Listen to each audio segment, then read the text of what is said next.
Hello everyone, my name is Lowko, and welcome to what should be an epic series of StarCraft 2. It's time for a best of 5 of top-level PvT. We're in game number 1, in the top right-hand corner, playing right here with the blue Protoss pieces. We have the man who, in my mind, low-key, has become the best Protoss player on the planet. At the very least, his tournament results lately have been absolutely nuts. We're looking inside of the main base of Classic. His opponent on the left side of the map, a previous world champion of StarCraft 2, joined by the Rebellion icon spinning around on the main command center. We're looking inside of the main of ByuN. Now, this particular series, I mean, it's from the RSL, right? And I'm casting it before the Esports World Cup. I've been quite busy trying to prepare a bunch of videos in advance, so we also get daily uploads while I'm away.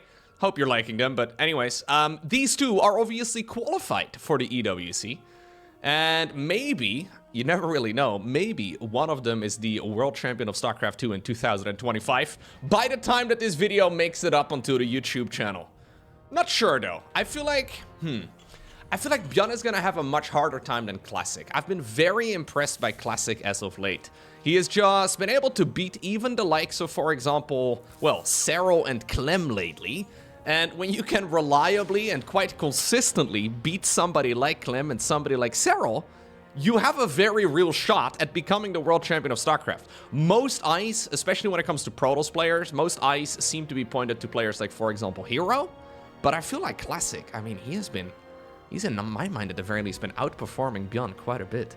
Anyways, ByuN opening, or sorry, he's been outperforming Hero quite a bit. He's also been outperforming ByuN for what it's worth. But ByuN decided to go for a cheeky little engineering bay block, now forcing Classic to go for this low ground expansion instead. Now, in case you're wondering what this map is, it is called Kill Switch.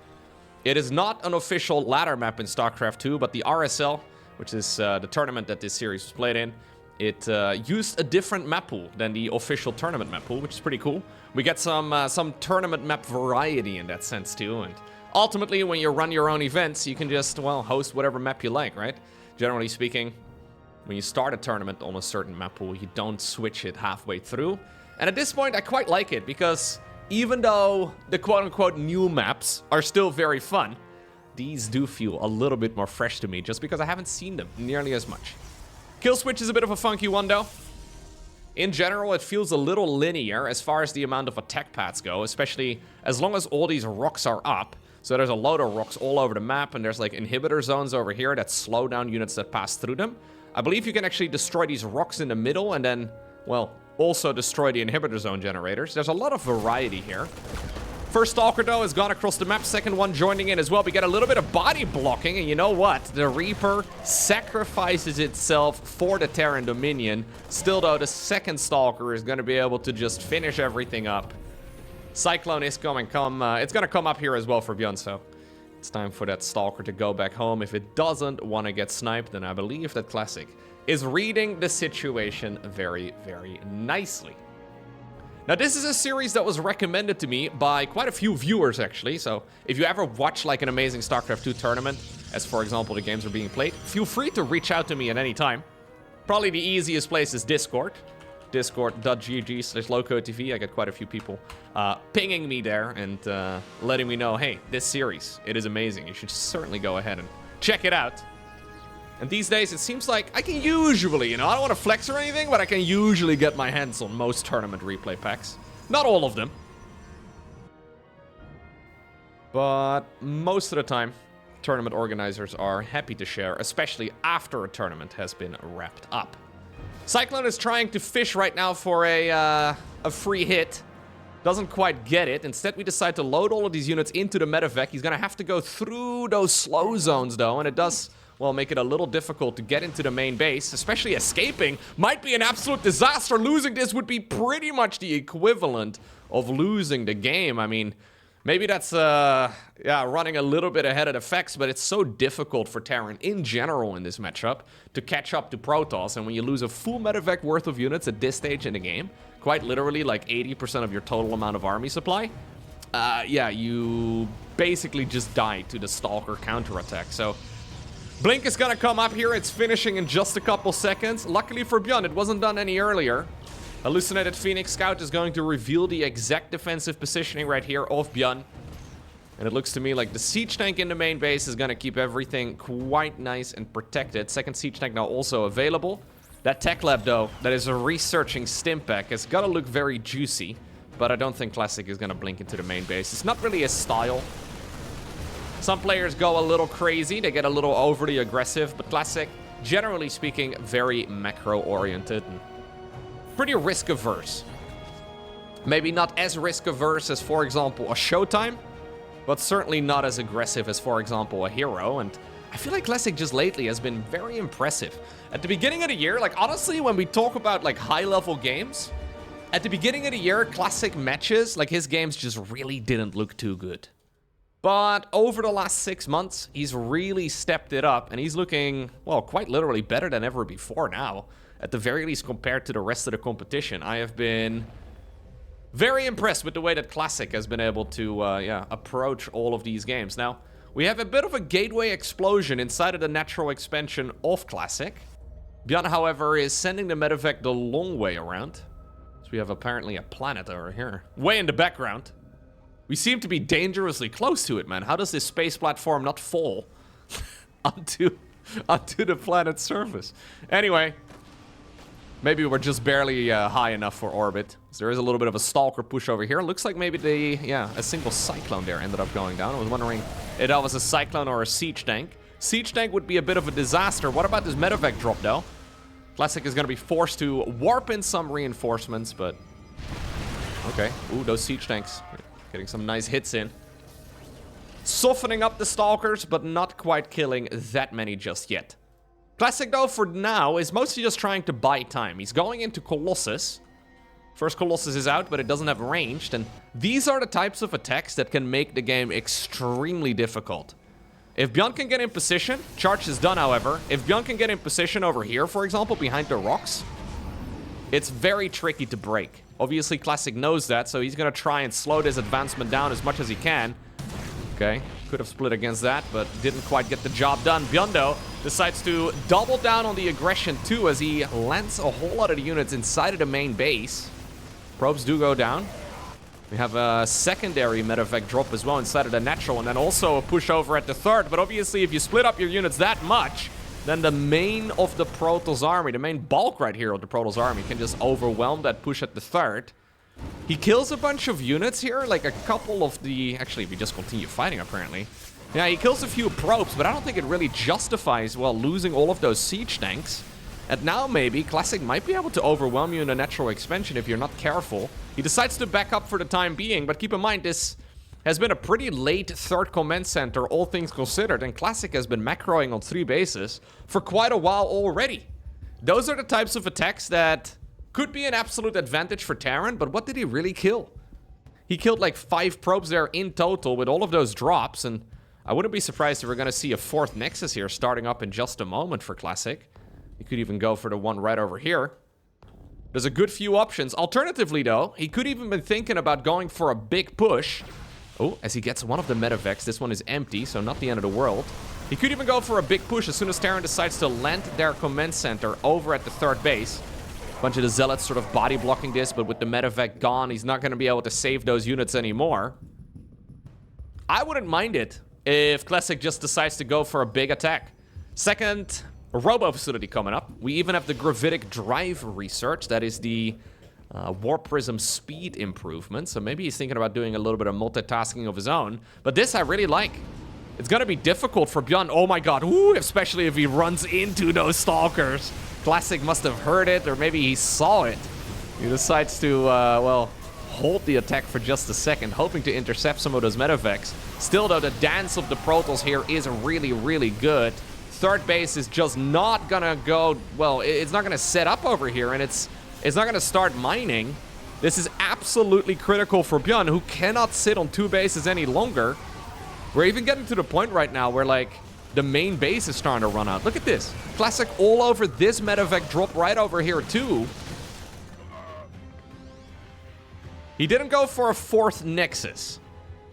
I wouldn't mind it if he decides to plant it down just as like a safety precaution, but I think he might just be able to win the game with this as he does go for a 4th. Orbital command. Again, attempted here by ByuN. I think he needs to be very worried. I think ByuN wants to be sending out medevac drops at this point towards the other side of the map, but he knows that this Protoss army, it's gotta be close by, and can he really hold it? The Widowmines do get decent hits in, but a lot of the Zealots do still stay alive. He wants to kill the SCVs. Nice retargeting there with the Colossus. Marauder step to the front, try to target fire down one of those Colossi. Medevac's a little too far forward too. Yeah, GG gets cold. There is no way you're gonna be able to win this tug of war. Next up, we find ourselves on the map Persephone. ByuN opening up with a good old Reaper here, scouting out roughly what the opponent is going for. But it's classic we're talking about, so is he gonna really do anything crazy? Well, it's gonna be the very conservative side of crazy. Stalker into Sentry, not out of the ordinary. Obviously, these days you can get that nice energy recharge on the Sentry too. Get it? You didn't get it. You should go get the energy. Oh. A little awkward. Apparently, we're actually just prioritizing Chrono Boost all the way through. Huh. That is interesting to me. So, Classic made a quick Sentry, which usually you do to get the energy recharge on it so you can start hallucination scouting right away. That was the big change they made with the most recent balance patch in StarCraft 2. Now he uses it, so it's by no means the fastest possible way to get the Phoenix Scout in, but alright, fair enough. It seemed to me like he wanted to just wait a little bit longer. Classic already feeling pretty confident. Yeah, a lot of the early game of Protoss in particular is quite tight. So if you go for that Sentry, it's 100 gas, you end up losing quite a bit of info. If you, like say for example you want to go like quick blink, you can't really afford it all at the same time, so you have to make some choices. He does now know though exactly what is happening inside of the main base. And that's big. What do you see here as a Protoss player? Well, you see that it's gonna be some sort of aggression. Obviously you don't know what's building here. What it apparently already was is a cheeky little Widowmine drop, but good reaction. You don't know exactly what you're gonna go up against, but this is totally fine here for Classic, who now knows he's gonna have that economical advantage already. And that's big. Just knowing that you have more income than your opponent, it adds up so quickly in a game of StarCraft. He's gonna try and build it up a little bit more, it seems. He doesn't want to show that Reaper, but he's already heading on over towards the third. Now, ByuN... Okay, he's been playing a lot of StarCraft. He knows what's up. He's gonna see the probe moving on over in that direction. There is still one Widowmine inside of the medevac. Classic doesn't want to leave this section of the map alone. The third Nexus indeed does start up. Yeah, so this is one of those openers as Terran, right? Where you can put on a lot of pressure early on. But if you get scouted, it's difficult to really achieve anything. So far, I mean, he killed 2 probes but lost a Widowmine. The Raven seems to be denied for the most part too. Now suddenly you're gonna go up against Blink, and as soon as Blink Stalkers are out, you can't really move around the map anymore with your Marines, not until Stimpack is done. So, Classic already able to get away with such a quick third Nexus is effectively all the scouting information that he got. Now, there's no way ByuN can actually move out here. I don't believe it. He's thinking about it. You just get overwhelmed by Stalkers, dude, if you do this. He's gonna test the waters. Oh, he does get a Stalker here with this little unsieged hit squad. Fun fact, siege tanks actually deal more single target damage when unsieged, as he pops down the healing circle for a little bit. I quite like that, high ground vision, so he can blink. Oh, miss blink. Classic actually with a bit of a sloppy okay. Well, that makes all of this very messy. ByuN taking up as well some time here inside of that Zelnaga healing shrine, just to try and top his units off. And despite the fact that he doesn't have medevacs, he is going to be able to heal the units up. Honestly, a little bit of miscontrol right there from the both of them, but those Protoss units here are way more expensive. That's not going to happen though, ByuN. Yikes. Those Stalkers going the opposite direction as what he expected. In the meantime, though, the Widowmine drop does not quite latch onto that entire group of probes. Classic is very disjointed here with all of his army movement. But forcing the council there on the third is really big, and now he even gets a siege tank too. I don't see the other siege tank anymore anywhere, so I'm assuming that one also has already fallen. Raven does decide to drop an auto turret, but ByuN just sort of move commanding it through the main base is likely going to be losing it too. Now Stimpack is done though. Still no medevacs available to heal these units up. I mean, there's one over here from that drop from earlier. What about the Immortal? God, this is a very messy game. Both players taking way more damage than they're normally supposed to. Whew, if it wasn't for that command center, just, yeah, immediately getting denied, I would have liked this position for ByuN quite a bit better. Losing the 2 siege tanks, though, and the Raven there really sucks, and I feel like at least the Raven was very avoidable. The 2 siege tanks, I think at least one of them was also savable, too, so gets a little bit messy. Likewise, though, Classic also certainly did not need to lose that Immortal. He did not need to lose the Sentry, and I think at least like 4 out of the 8 Stalkers that died also could have stuck around for a little bit longer. Okay, so how do you proceed from here? You know the game is a little messy. Well, apparently the first order of business for Protoss is to go into Storm. And in the meantime, on the other side of the map, ByuN is going into, well, Ghosts. He's still pushing, though.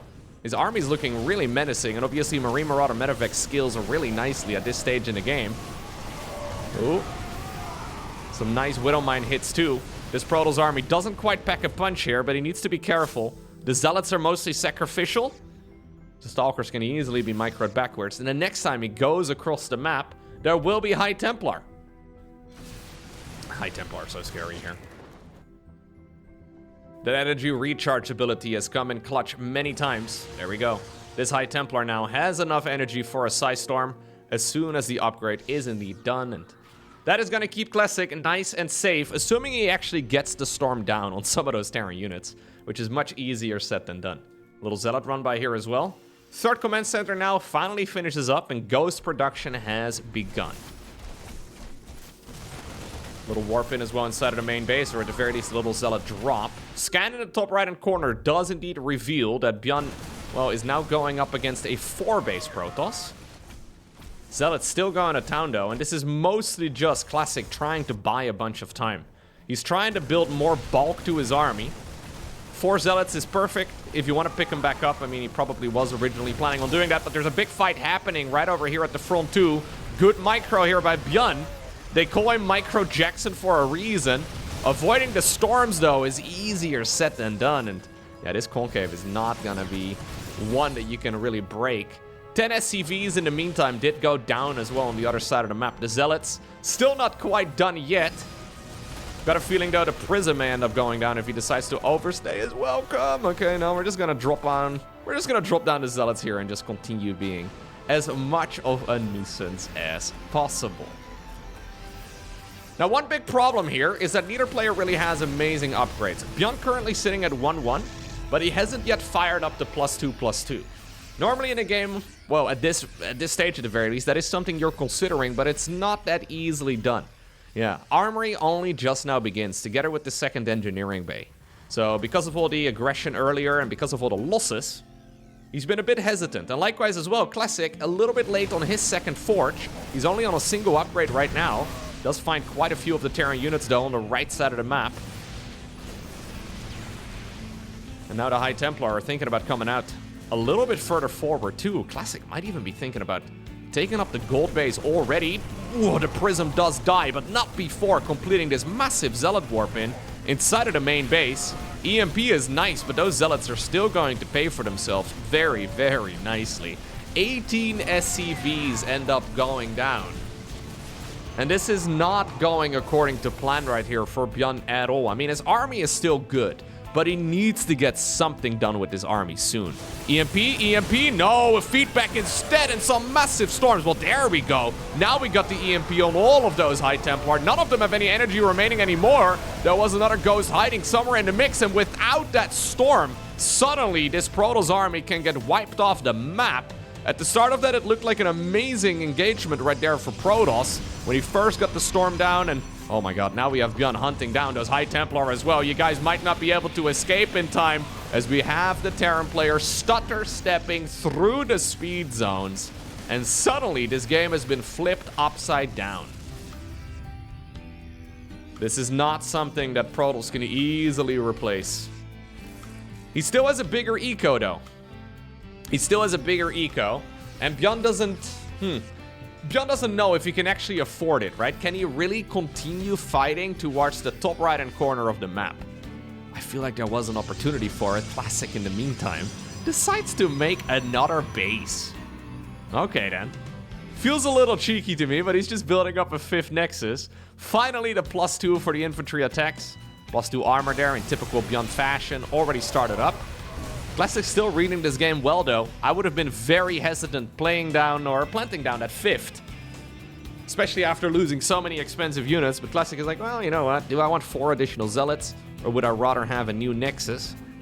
Apparently this time around, the Zealots lost. And I think it's the right call.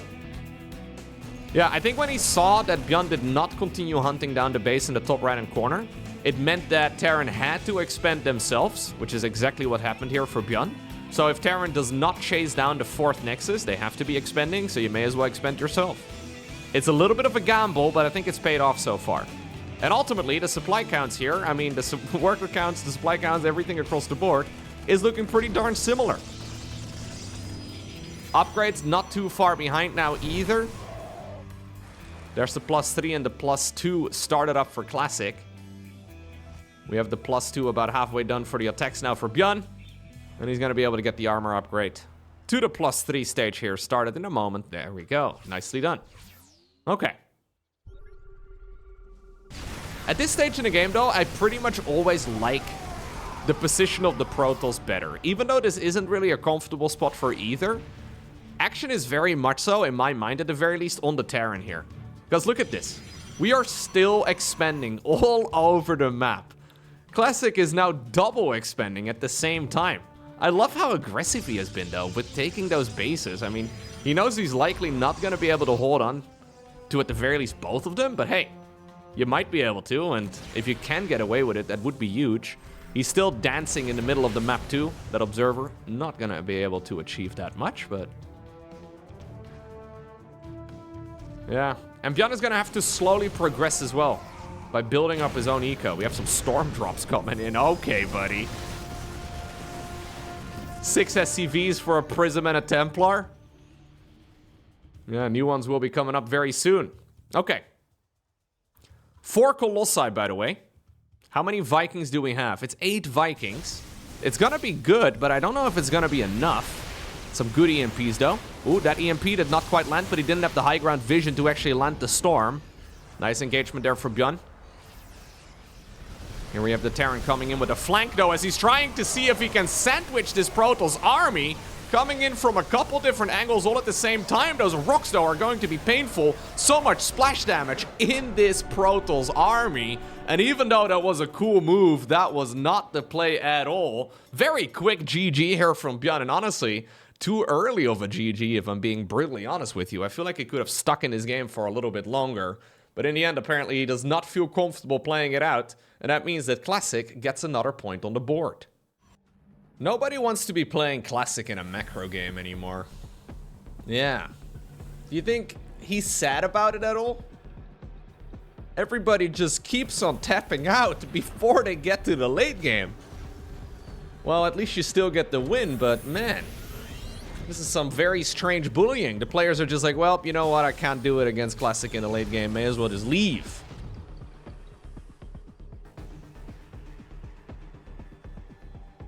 I wonder what he wanted to do, though. Was he going to transition to Tempest? Or was he just going to, well, double down on that mass Zergy Protoss style? You know, the one I'm talking about? Where you just go stupid amounts of Zealots, stupid amount of Stalkers, and you just send in waves after units. And I guess, judging by the heavy expansion play right there from Classic, the plan was indeed to try and swarm the Terran. But I feel like the way that the current meta works is really quite good for Classic. Like, Classic is just, it fits everything that he does, you know? It's a very macro-oriented patch. You can do a lot of multitasking. You get to defend, especially in the earlier stages of the game, but then if you play a solid early game, it seems like when the floodgates are open, it's very difficult for not just Terran, but also for Zerg to hold on against all of the stuff that Classic can bring out. PvT and PvZ are very different matchups across the board, especially in the earlier stages of it, but I feel like Classic has figured out a way to do it all. Yeah, so I'm recording this in a week before the World Cup, but I think I think Classic is likely going to be the best performing Protoss player at this year's EWC. That's what I'm thinking. I don't know if it will be true. I might be entirely wrong. I hope I'm not. But I've been impressed by him, man. Like, these games are looking so freaking good for him. Like, ByuN, it's not an easy opponent at all. Well, the first units are out on the map again. Trading Hero will work out just fine for Classic.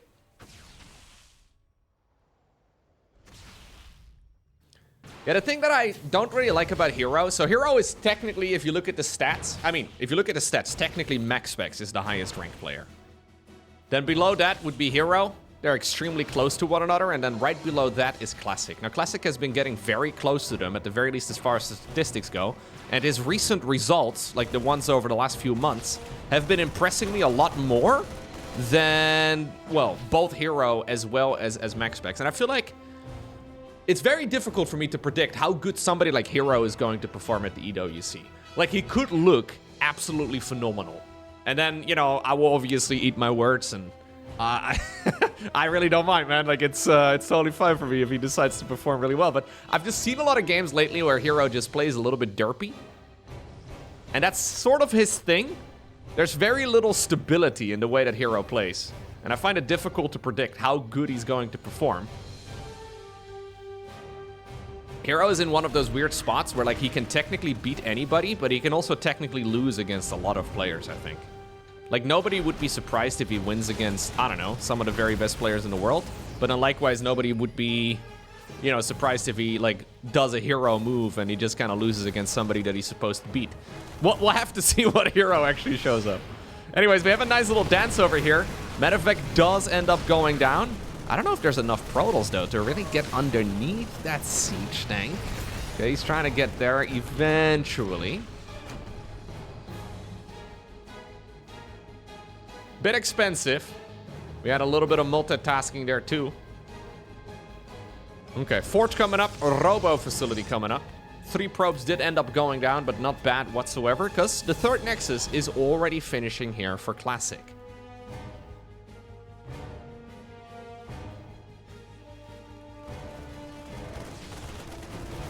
Siege tank. Oh, God. Okay, does get sniped here with the one reinforcing Stalker. So much potential in these early game units.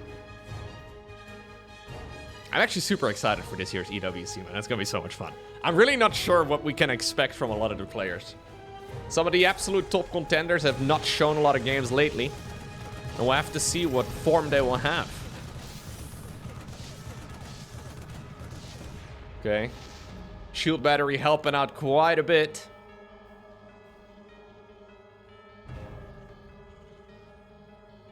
I don't think you can really achieve anything here anymore, though, with the Stalkers. ByuN is looking very nicely positioned. I love this wall that he made with all those structures. You're just not going to be able to break it very easily. I mean, unless you go right now. Nah, it's not going to happen. Nah, it's still too difficult. Okay, third command center is about a quarter or so of the way done. So this is giving Classic all the time in the world to do whatever he likes. Now, what does Classic like? Playing macro. And then eventually overwhelming his opponents. Right? Some of those mass expansions, it's a little risky. But if you can get away with even some of it, you can just begin the, well, the massing of the Stalkers and the Zealots.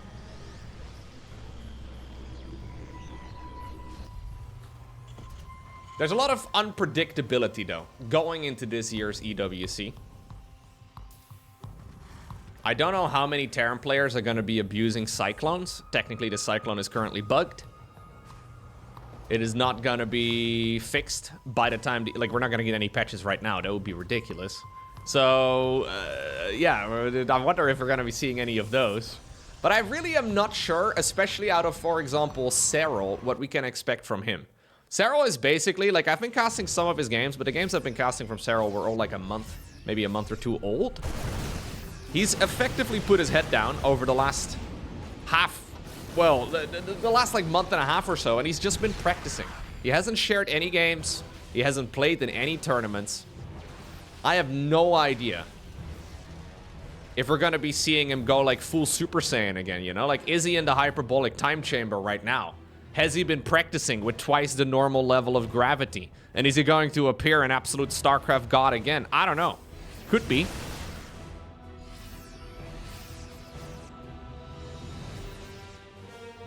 ByuN's moving out. Obviously, he's been economically behind for a little while now, but what about this fight? Ooh, okay. Classic decides to pull back there. No sieged up tanks. I wonder if maybe he could have taken the fight, but he decided to just, well, retreat in a pinch. Colossus, though, is now available. I love the positioning on those siege tanks. Shelling away at those Protoss units from as much a distance as possible.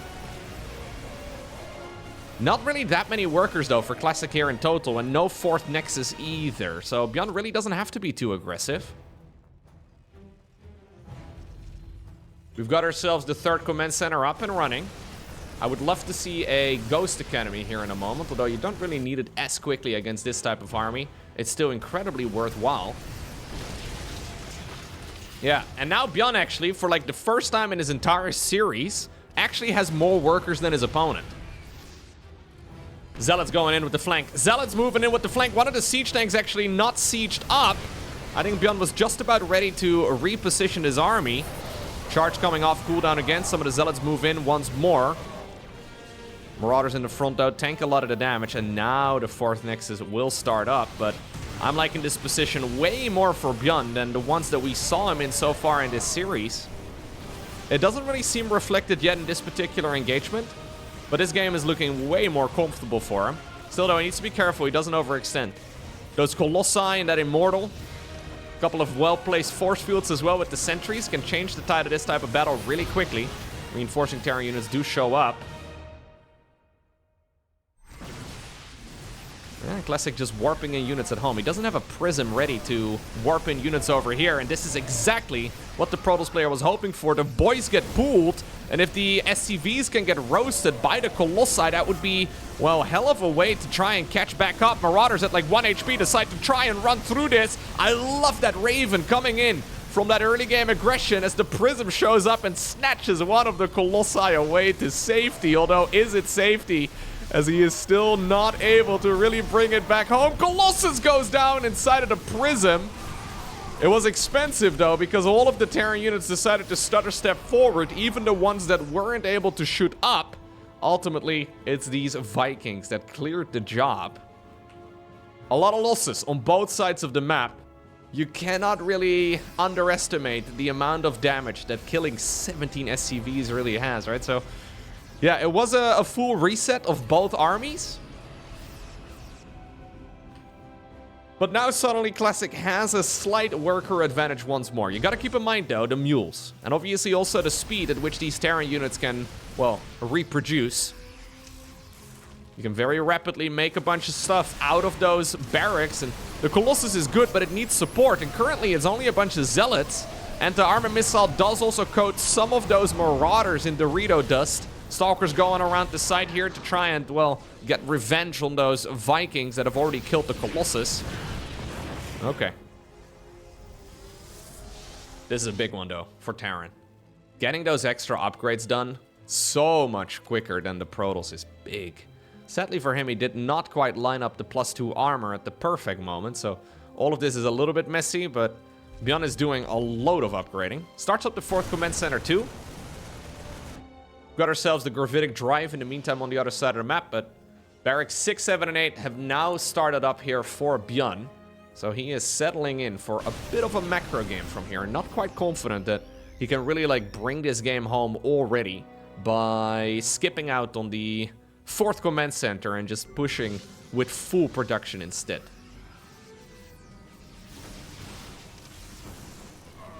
Yeah, those Colossi are still not to be underestimated.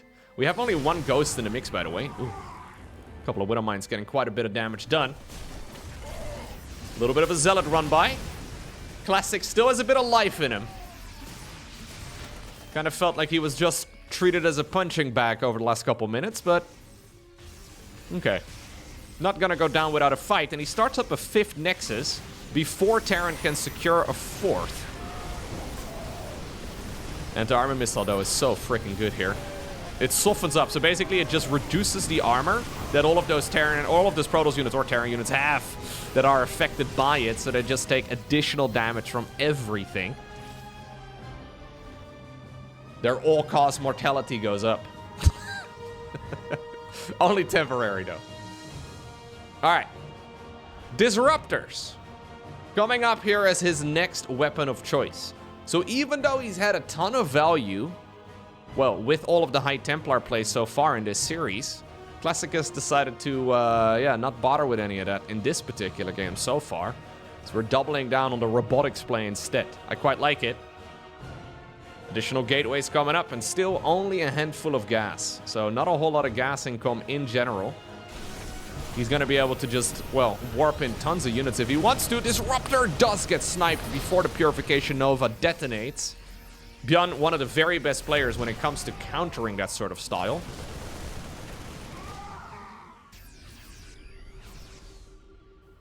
Not easily done. ByuN could go into Liberators from here. We'll probably see him going there in a moment, as we already have double starport done, and he's just about to max out.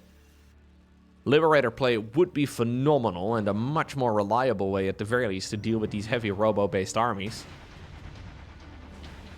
Still, though, you gotta be careful, right? You need to be able to produce a whole lot of those units in one go.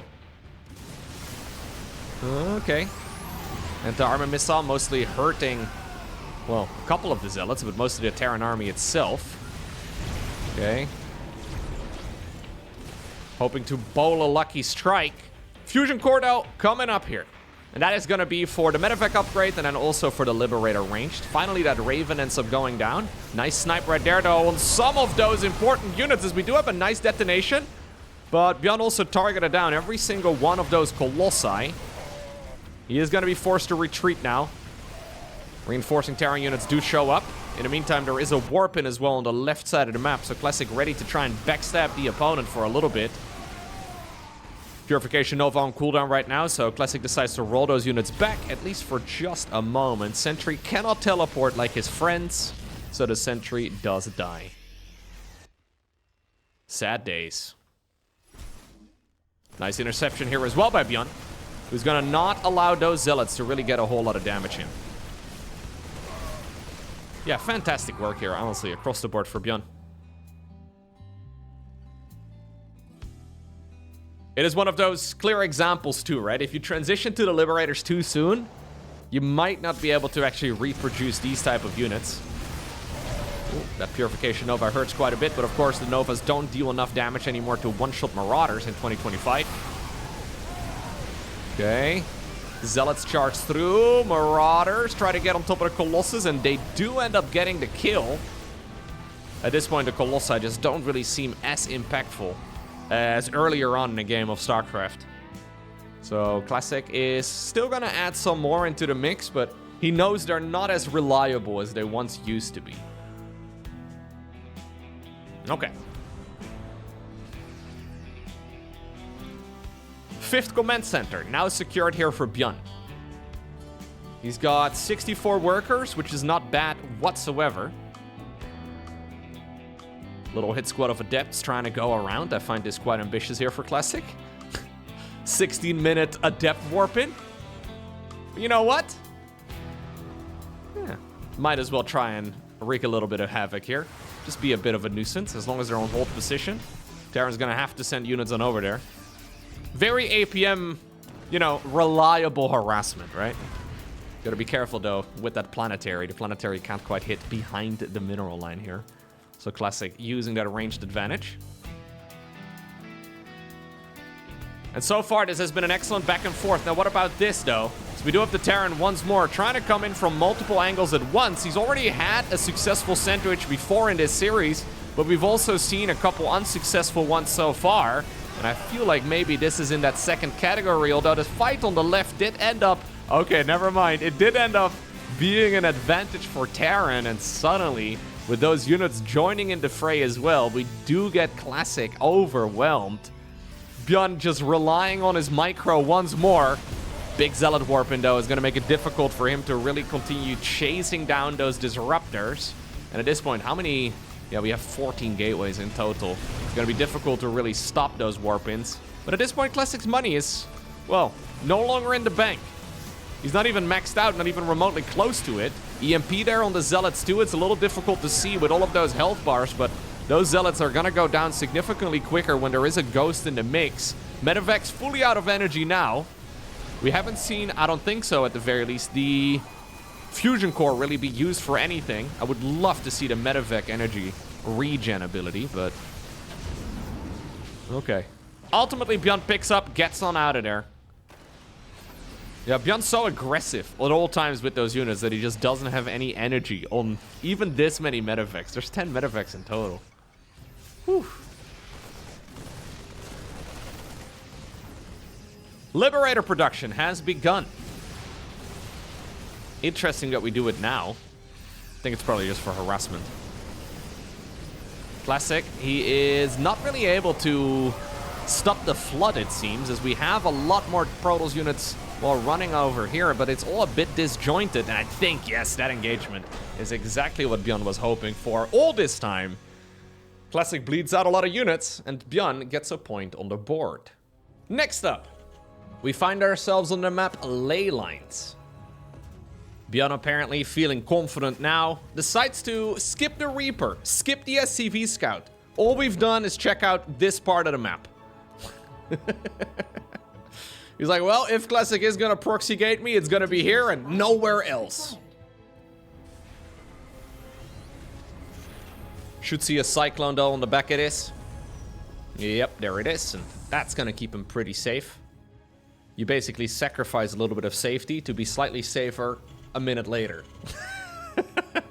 It's all about min-maxing safety, apparently. And obviously, if you skip the SCV Scout, you do get maybe like another 80 to 100 minerals or so to spend.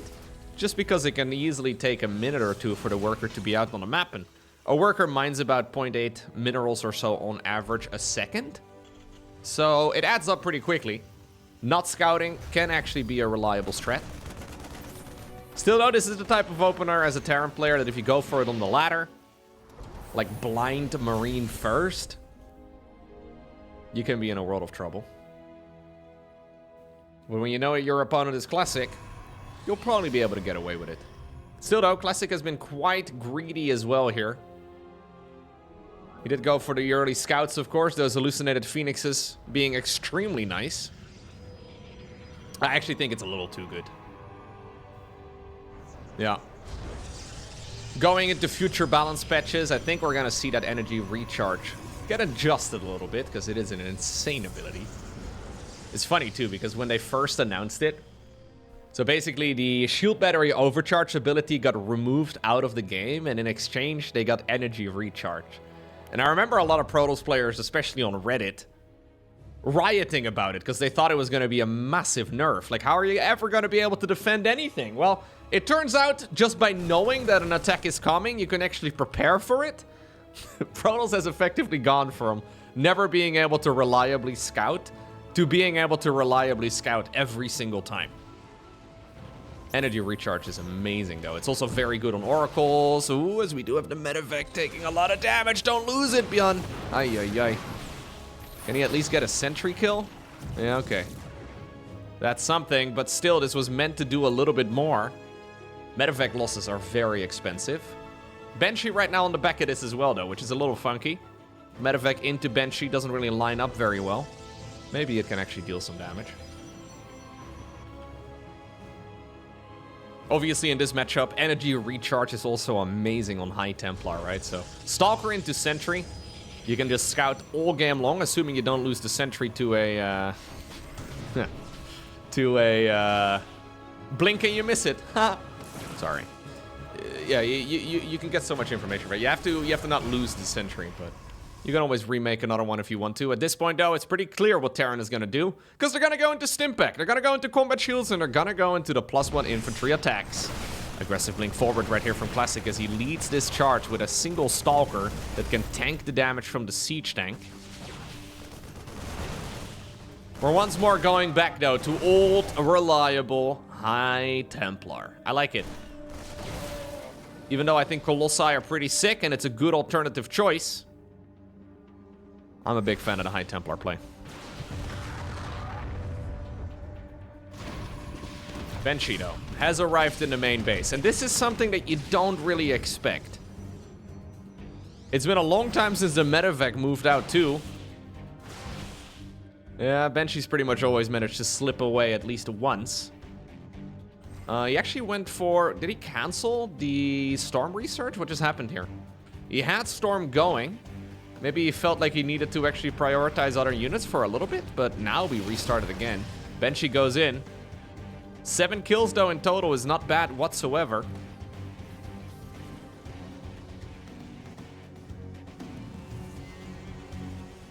Okay. Little medevac drop. Sneaking around the site. Yeah, I always like the dens with the Widow Mine. So the Widow Mine, it will always fire if there is something in range. You cannot, like, disable the Widow Mine from firing. However, if there are, like, multiple targets for the Widow Mine to hit, you can basically make the counter reset. So it has, like, a, what is it? Like a second or so of channeling time. And it only fires after channeling. And you can reset the channel, but you can't make it so that the Widow Mine doesn't fire. So we get these nice little interactions. If you blink right in the middle of one of those missiles flying through the air, you can negate all damage on the Stalker. Nice little drop over here, though, but those feedbacks, right? Not bad whatsoever.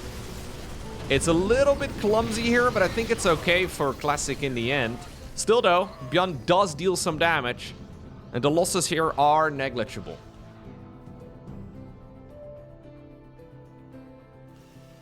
Third orbital command coming up. Ghost Academy as well. Starting up right now for our Terran player.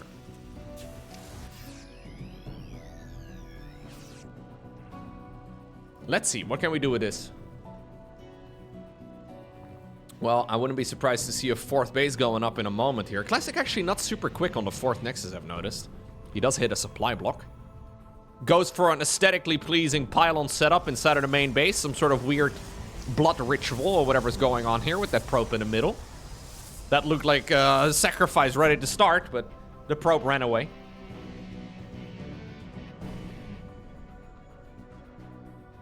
I feel like most of the time when I see Protoss players at this level compete, they go for a 4th Nexus quicker than what Classic does. So Classic seems to be a little late on his 4th. Seems to do that on purpose, and, well, he instead just wants to make as many of those units as he can, right? So he wants to just make as many of those tech structures as he can. He decides to go Robo Bay over here too.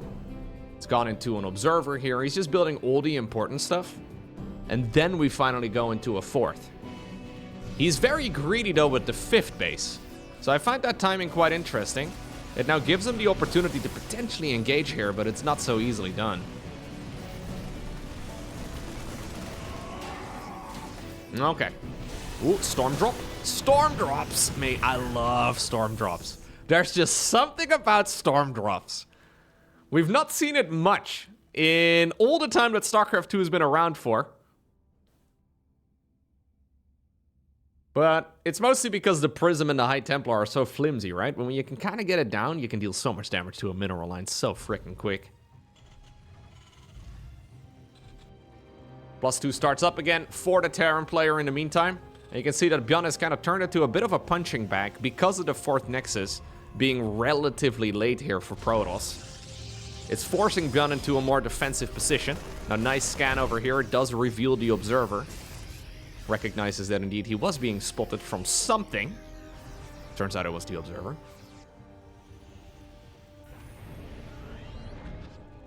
Okay. Armory coming up with the +1 air attacks, and it's mostly here to counter the Colossus transition that's now well underway. From High Templar, we go into... Okay. We go into the Colossus. Double Robo is very, very strong. 5th Nexus now, though. So look. 4th Nexus, that one isn't particularly fast, but then he immediately fires it up. Or he follows it up, rather, with a 5th Nexus as soon as this one is saturated. And it's pushing ByuN into this, like, weird defensive position where he's like, oh god, I am being attacked a lot. There seems to be a lot of tech right now. And look, we immediately go into a 6th too. So 4th Nexus is relatively late. 5th is really fast. 6th is super duper fast. So I think by delaying the 4th, you get this well, very high-tech Protoss army, and it's forcing Terran to then go into a fourth of their own too. So effectively, you force out the macro game by delaying your own expansion. At the very least, that seems to be what we've got going here in a few of these games now, where ByuN really doesn't want these games to go the distance. I really don't believe he's feeling confident playing late game against somebody like Classic, but he doesn't really have a choice. He needs to right now. Yeah, new command centers are coming up. We'll see the 3-3 start up here, I'm sure, as soon as the 2-2 is done. There we go, Stargate coming up. +1 air weapons begins researching. Double Stargate even. We go Gravitic Drive. Classic is making a whole load of static defense around the map too. Fountain cannons and shield batteries and all the rest of it. This is Classic preparing for the late game that he has now forced his opponent into. Okay, well, you don't have a choice anymore. Nice snipe over here on the Templar. You don't have a choice anymore, ByuN, but can you actually play this sort of game out? Triple command center coming up. 4 command centers even coming up right now. So yeah, ByuN is certainly no longer shying away from it. He may have not really been enjoying the late game too much. He even tapped out in one of those previous games just to try and avoid this stage of the game, but now we're playing it. You don't really have much of a choice. Fusion core also building. Oh, misrallied Colossi though, and also 2 of those high Templar. Some really big, juicy storms, but 7th Nexus in the meantime on the left side of the map too.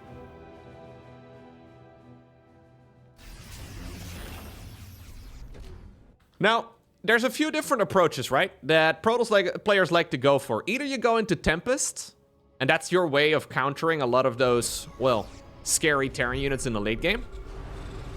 Or you just stick around on Stalkers and Zealots for a really long time, and you just, well, in addition to those units, you add on a bunch of High Templar, you add on a bunch of Colossi and Sentries and all the rest of it, but you effectively try to approach the game as a Zerg player would. He is going for the attack upgrades for the air units, and he already has the Stargates. He didn't yet go for a fleet beacon though, so that is something to keep in mind. Oh, there it is. Speak of the devil. I love this. ByuN actually landed one of his early game structures that he doesn't really use anymore, right over here in the top left. He knows that Protoss is aggressively expanding. May as well force them to slow down a little bit. Liberator range coming up though for ByuN.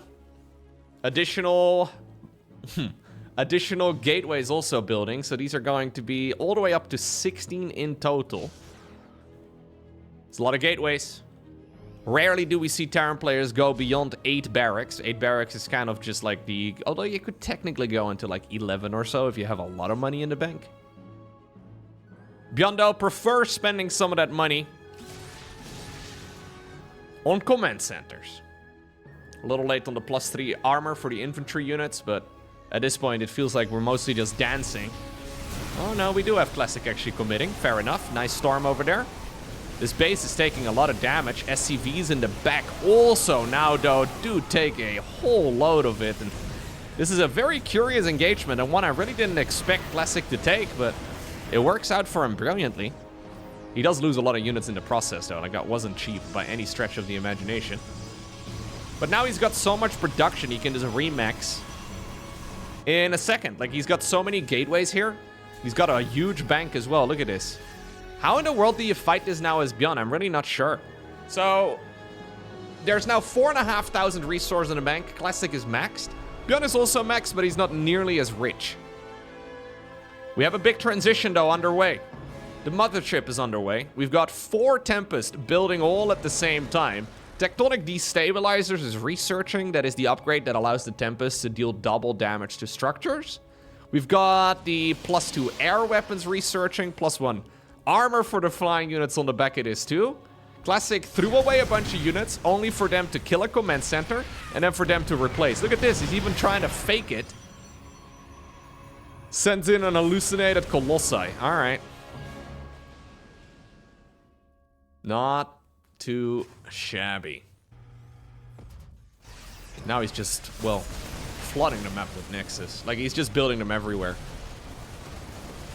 If obviously he gets the bottom right as well as the far top left, as we have some big storms again. But if he gets all of those bases, life is going to be pretty difficult. Okay, recall has been used. It's going to bring some of those units back home. Is it enough, though? I don't think so. No, the rest of the Protoss army is still on the production tab, I suppose. And this is a much better engagement than ByuN was really hoping for. High Templar coming in from the north, but misses its storm. This High Templar needs glasses. Maybe it's so high it just can't see properly anymore, man. Everything becomes a blur. And you know what? This is now something that ByuN is leveraging a little bit, right? All of these engagements are really, really good for ByuN. Not only does he kill a Nexus, he swipes... Well, he wipes the floor, rather, with most of those Protoss units over here, too. He gets some multi-pronged harassment done as well. Now he begins his own transition to mass flying units. Tactical nuke on the production tab, too. So Classic is going full Skytos. ByuN is going full Sky Terran. We haven't quite arrived in that stage of the game yet. But that is what this game is, well, leading into right now. I always like it a little bit better for Terran, mostly just because Vikings are like the only thing you need to do, you know? Like Vikings are, obviously there's a lot more to it, but Vikings are like the only unit you really need to counter, like, not only the Colossus, but also the Tempest, any carriers, the Mothership. Like, Vikings will sort it all out. You do need some ground units as well for support, because obviously Vikings are not going to be great against that. If the opponent decides to do a Zealot run by, good luck trying to deal with that with just Vikings alone. I mean, technically they can clear the job, but it's really expensive.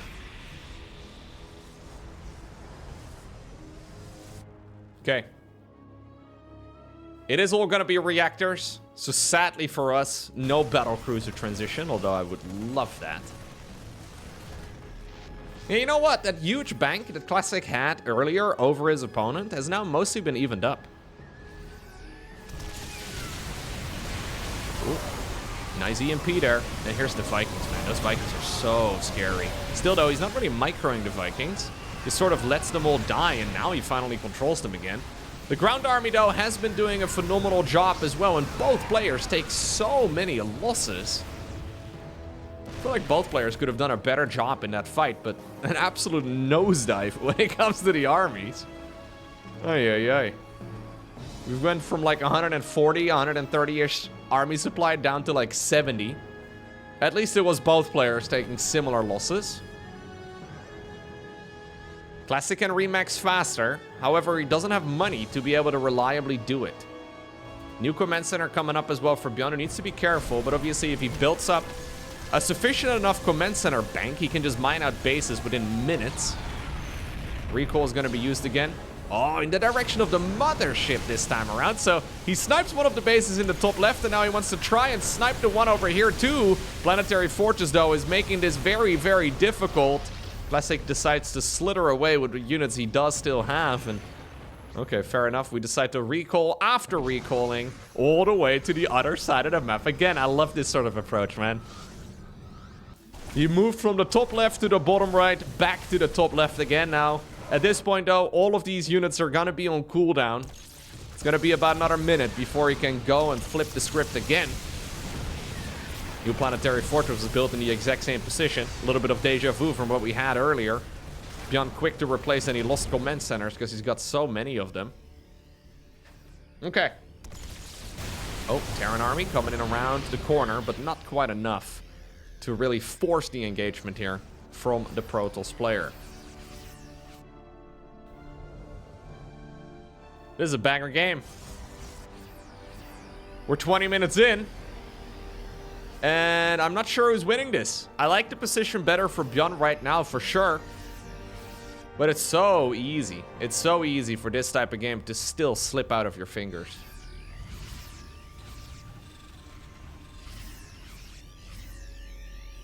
Missile turrets building all over the map just to make sure that a potential Dark Templar transition would be difficult to achieve. I don't mind it. Quite common, of course, for Protoss players to just sort of have a Dark Shrine and then suddenly warp in like 20 of those bad boys. No DT Shrine available here for Classic, but... okay. Nice flank here again, though, for ByuN. Sets up a massive concave. He is fighting right now on top of the static defense, as well as a new warp-in of reinforcements. And even though this feels like a bit of a flimsy fight... Yeah, okay. Fighting on top of the static defense was just a little bit too aggressive. Still, though, High Templar just get, well, wiped off the map there. Here we go again. Overextension from ByuN. It's opening up the opportunity for Classic to go in for the counter.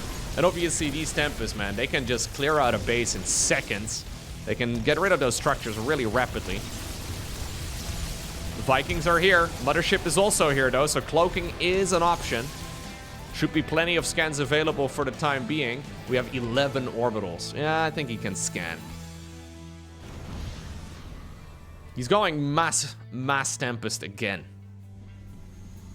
I think we should really continue upgrading the armor, especially, though. When we're going up against this many Vikings, +1 air armor feels a little flimsy. Likewise here for the Terran. I would love to see the armory. There they are. Both of these armories, actually. I would love to see them continuously upgrade, too. Maybe the mech attack is not that useful, but... Oh, here we go again. Yeah, the Vikings are so scary. There's just so many of them. Colossus! Okay, well, they're trying their very best, but the mothership itself goes down. Vikings can just dominate the skies if you're not careful. Still, though, this is now 9 Tempests. And those storms, man. Tempest and High Templar work together so nicely. In the meantime, there's one Phoenix chasing around those Liberators that are trying to be a nuisance, but this is what I'm talking about. Boom!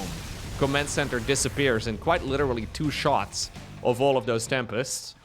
New mothership is queued up. Both players, though, taking a lot of damage. Ghost here, pretty tanky, missed position. They wanted to do more than that. Another command center bites the dust. In the meantime, there is a mule mining party over here in the bottom right-hand corner. There's the +2 for the armor of the mechanical units. And there is the +2 as well for the flying units for Classic. Planetary Fortress now finishes in the bottom right. Scans all around the map. I really like the amount of workers that Classic still has at this phase in the game. It's just going to give him so much income. And at this point, he once more has got quite a nice bank. That being said, though, a bunch of units kind of took a weird path around this corner, and now the Vikings are feeling feisty. They want to just chase all of this down. There seem to be enough of them to actually one-shot Tempests, at least the low HP ones. He wants to get one more. It was close enough to a shield battery to get at least a little bit of regen. These guys are so freaking good at the game, man. It's so hard to actually navigate these engagements. I feel like sometimes when you watch too much pro-level StarCraft, you kind of get numb to these sort of fights. But these are so difficult to control properly. There's the new mothership showing up again. Tempest dealing a lot of damage. EMPs, likewise, though, also land all over the place. Time warp here is big. Not only is it a 50% movement speed reduction, but also a 50% attack speed reduction, which is oftentimes forgotten about. ByuN, though, not scared of it, decides to kill the Nexus and stands his ground. ByuN has got a stupid amount of minerals in the bank, but not really an easy way to spend them. He really needs a bit more gas if he wants to reliably spend all of his money. Marines obviously are good. Yeah, especially in the hands of somebody like ByuN. Mothership awkwardly trying to fly away. Okay, just barely stays alive with a few HP intact.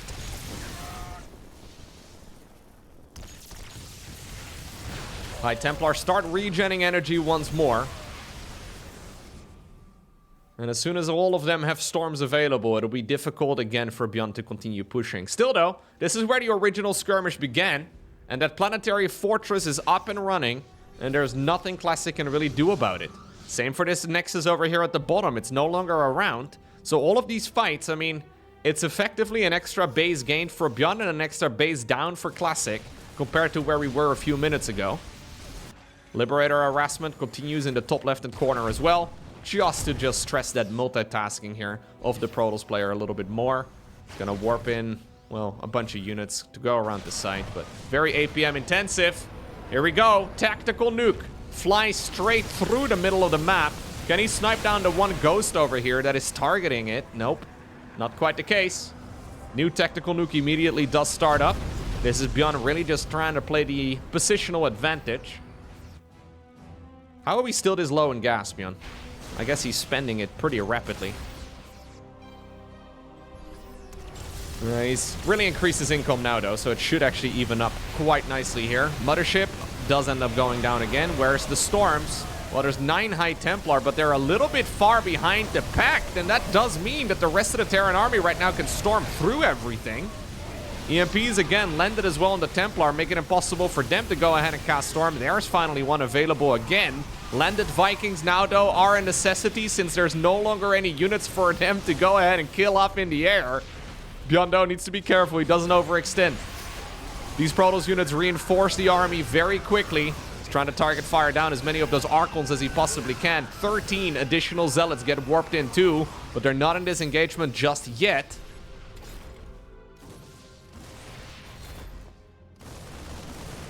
ByuN is not gonna let his foot off the gas, but I think he might need to.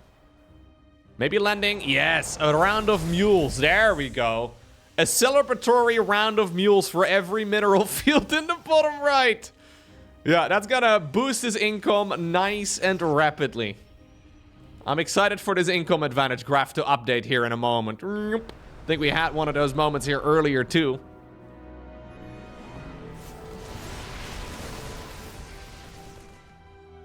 Extremely close game now, but I'm liking this position for ByuN better. As long as he doesn't overextend.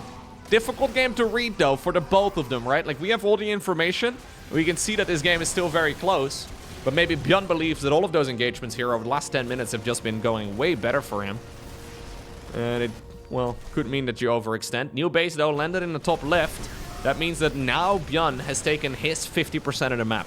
It's taken a while. We're nearly a half hour into this game. But he has secured all of the expansions now.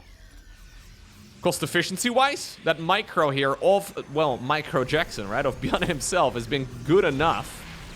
So if he can actually mine out 50% of the map and continue to playing the game that he is, I mean, he is going to be able to obtain the victory just based off of that alone. Still, though, he wants this game to end before he can give the Protoss another foothold. But it's important here to not overextend. Liberators again, just to stress the multitasking. Little Zealot run by in the top left. No APM available to lift the CC, so that's an orbital going down to Zealots. Tempest trying to see if they can find an angle. Viking production once more has started up because, well, they're needed again. The Colossi and the Tempest are back once more. Nice targeting there by ByuN, but he does lose a few of the Vikings as well in the process. Tempest now also dies because of it, and I've got a feeling that these units are not going to be too far behind. Yeah, you have to be careful with these sort of fights. EMPs would be really nice to have. Storms are decent already, but I think that's the last of them. There's a big EMP going down. Still, though, this Protoss army has been dealing a lot of damage for a while already. Liberators make it pretty much impossible for Classic to chase this, at least through the center of the map, so ByuN once more backs up to the safety of those, well, circles, as we once more have another High Templar casting Storm. And even though this is an overextension for ByuN, I think it's good enough. I think it's fine. He's once more out of gas, interestingly enough. But slowly but surely, the supply count is going more and more in his favor. It would be really nice, though, if he could actually spend his money, because having 2,000 minerals in the bank at this stage in the game, I mean, maybe we should have gone up to 11 barracks. I think I mentioned it earlier, right? 11 barracks actually would be nice, so you could very quickly remax. Both players, though, have successfully drained their gas bank, and Classic doesn't have any minerals anymore to really, well, supplement the units either, so ByuN already almost doubling his opponent in the army supply. Actually, in army supply, it's more like a quintupling. GG gets called, and it is indeed our Terran player who evens up the score. And that means it all comes down to this. Final game in this best of 5 series takes place on Tokamak. The rubber match. ByuN used to be 2-0 behind. Can he actually complete the reverse sweep? I mean, so far, these last couple games that he played were really, really strong. Maybe he was a little concerned facing off against Classic in a macro game, but I think he navigated that previous game brilliantly. It's extremely difficult to do. So many little things, right, that can go horribly wrong, and I think actually ByuN played that about as good as you could have. I mean, if you look at all of the engagement in isolation, right, I'm sure we could have figured out something that could have been better, but across the board strategically, all of it made a lot of sense. Maybe a little bit of an overextension. Okay, so this is a, once more, scoutless opener for ByuN. Skips the Reaper, goes straight into a Marine and a Cyclone. It's a little risky, but you know what? Instead of sending an SCV out onto the map, we're building the command center in the main base, just on the off chance that there is a cheeky little proxy on the other side of the map. I mean, I feel like Classic has had 2 opportunities to go for a cheese in the previous games. There's no way in a game 5 right now. Maybe he's feeling a little bit scared, but there's really no way that he should be going into some sort of proxy from here. Twilight Council in the main. I think we've seen a Twilight Council every game actually, right? Haven't we? Yep, there we go. Good old Blink coming up again.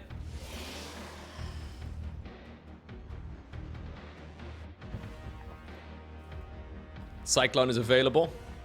Ready to intercept whatever.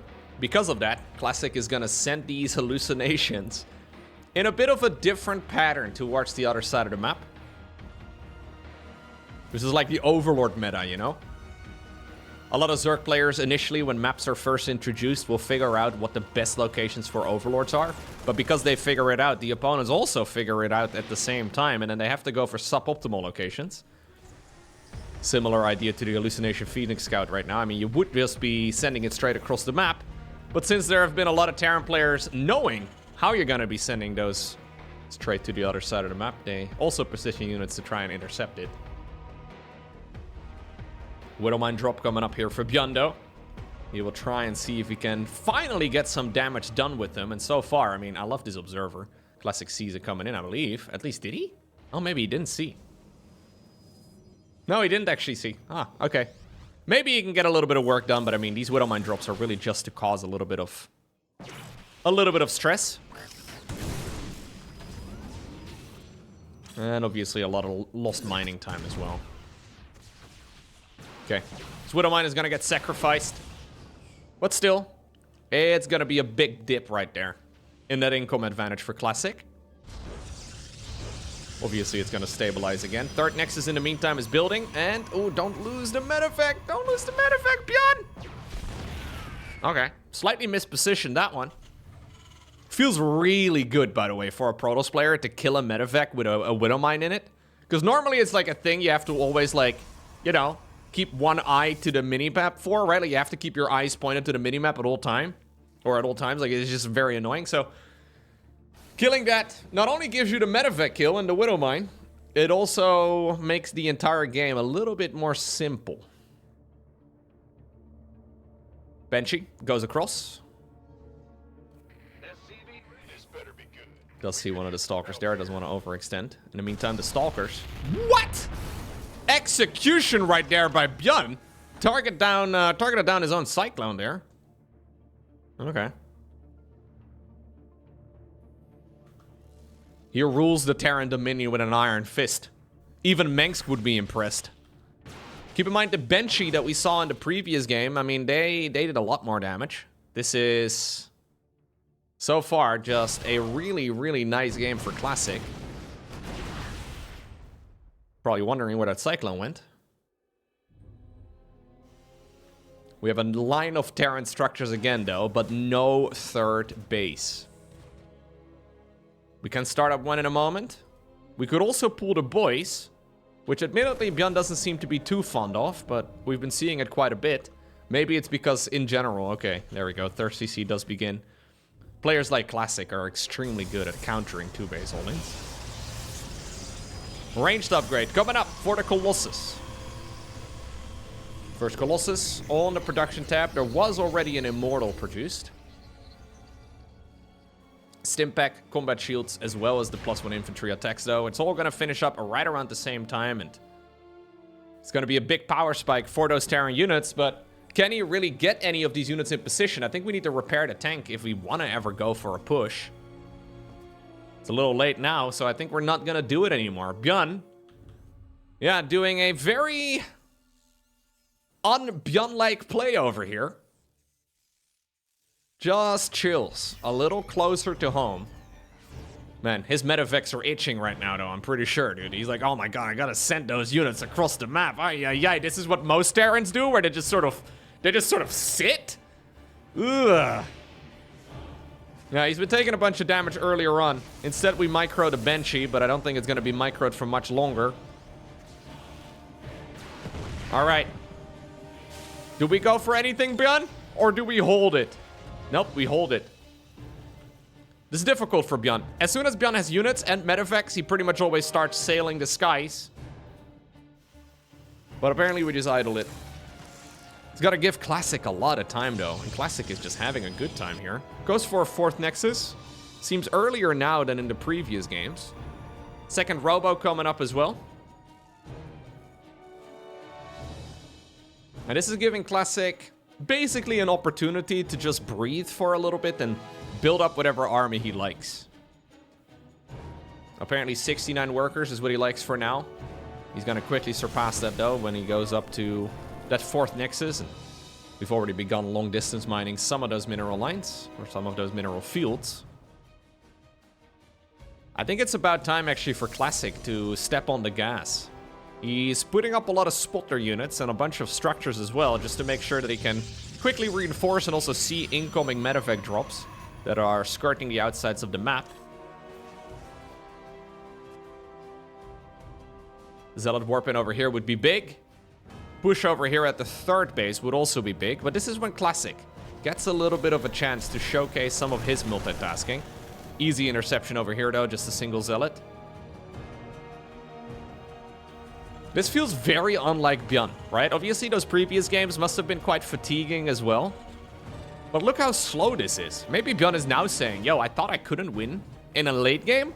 How about I just kind of force it to go the distance? Well, Classic is saying don't mind that at all. He's building up a 5th Nexus already. Loads of gateways are about to finish up. Gravitic Drive again, double upgrades.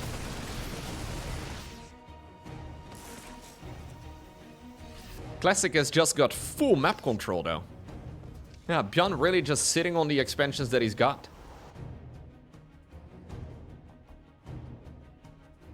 It's a banger Protoss army, by the way. Ghosts are just about to spawn. So we have the additional barracks now building too, so barracks 6, 7, and 8. Big warp-ins, though. I think Classic is actually preparing for a big attack. I mean, he's got all of the bases that he needs. He's even taking a, well, hidden expansion in the far top left.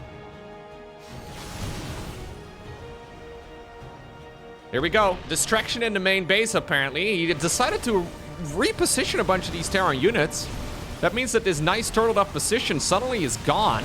Vikings are here, though, and one of the Colossus, okay, is taking a lot of damage. None of them have really died yet, and honestly, on the side of Protoss, very little has died. Prism warping in the main base. Loads of Zealots once more do find damage. Nice Disruptor Nova here at the front too. Classic is ready to play a macro game. Really is just pushing in to test the waters a little bit. But he is finding way more than he bargained for. 22 SCVs and then also a big portion out of the Terran's main army. I mean, I was saying that this... Oh my god, that Nova! This feels very unlike ByuN, and I think we see as to why he is usually far more active in a game of StarCraft 2. Classic really just going in for a little bit of a skill check. He's like, yo, I've got all these units. May as well see if I can get something done with them. I mean, he was ready to transition to a late game army. He was already building up to like 7 Nexi, and some of those bases definitely weren't saturated yet. I mean, at the end of this game, he was sitting at 85 workers. 85. That was just him like trying to see if he could potentially throw like a little punch at his opponent. And then it turns out his opponent got knocked off the map. GG though, as Classic, well, makes it look pretty easy here in the final game of the series. But the rest of these matches were very, very close.